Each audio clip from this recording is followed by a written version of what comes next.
Network से खास बातचीत के लिए मौजूद हैं सदगुरु श्री रितेश्वर जी महाराज जी। उनसे हम एक्सक्लूसिव बातचीत करेंगे। सबसे पहले महाराज जी, आज का जो सबसे बड़ा मुद्दा बना हुआ है, मदनी ने जो बयान दिया है कि जितना ये वतन नरेंद्र मोदी का है, मोहन भागवत का है, उतना ही महमूद का है। इसको सर इसको महाराज जी किस तरह से आप देखते हैं? देश में अस्थिरता पैदा करने के लिए अब मदनी जी जैसे लोग ऐसी भाषा, जितना प्रधानमंत्री का हक है, जितना मोहन भागवत जी का हक है, उतना ही महमूद गजनवी का हक है, उतना ही बाबर का हक है, उतना ही बाहर से आए हुए जो भी विदेशी आक्रांता हैं, आज तक जो भी आए हैं, उनका हक है। आज वो कहें कि ईस्ट इंडिया कंपनी का भी उतना ही है, लॉर्ड कर्जन का उतना ही हक है। तो लगता है विक्षिप्त मानसिकता का ये परिचायक है।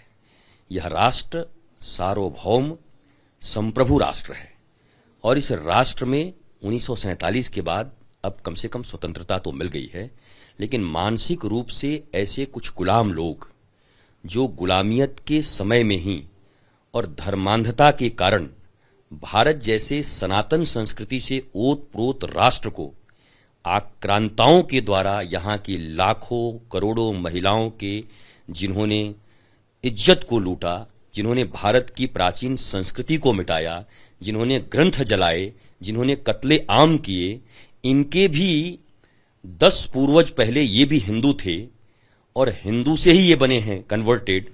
और आज इनकी ऐसी भाषा, मुझे नहीं लगता कि भारत का कोई राष्ट्रवादी और सच्चा मुसलमान मदनी के साथ आज खड़ा होगा। भारत एक तरफ खड़ा है, राष्ट्रवादी तत्व एक तरफ खड़े हैं, सनातनी एक तरफ खड़े हैं।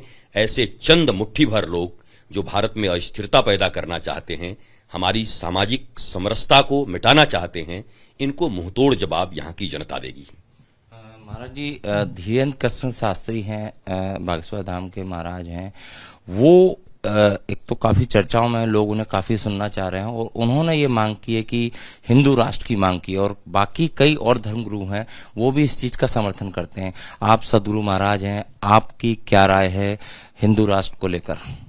देखिए, वर्षों से सनातन संस्कृति भारतीयता, राष्ट्र सर्वोपरि और राष्ट्र को समर्पित और हिंदुत्व जो भारत की एक जीवन पद्धति है।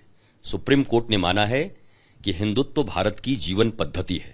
सुप्रीम कोर्ट ने जब जीवन पद्धति हिंदुत्व को माना है तो हिंदू पहले होगा, हिंदुत्व बाद में आया होगा, हिंदू से हिंदुत्व बनता है।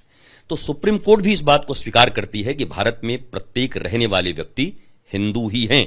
तो मैं तो आपसे यही कहूंगा कि हिंदू राष्ट्र तो भारत है, भारत पंथ निरपेक्ष देश है, परंतु राष्ट्र के तौर पर भारत हिंदू राष्ट्र ही है।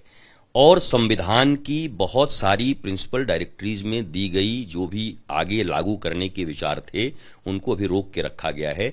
मैं वर्तमान सरकार से और संसद से मांग करूंगा कि 75 साल हो गए हैं और आपने बड़े बड़े काम किए हैं। 370 हटा दिया जो कभी कोई नहीं किया।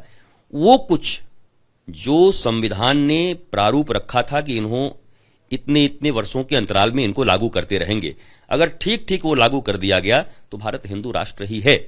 और सदा भारत के पंथ निरपेक्षता को हम स्वीकार करते हैं, संविधान को स्वीकार करते हैं, क्योंकि मैं आप ही के चैनल पर सबसे ज्यादा, और मैं ही ये कहता हूं, जब अर्णब जी भी बैठते हैं तब भी मैं कहता हूं कि राष्ट्र सर्वोपरि, नेशन फर्स्ट, और संविधान में हमारी पूरी आस्था है, भारतीय संविधान में।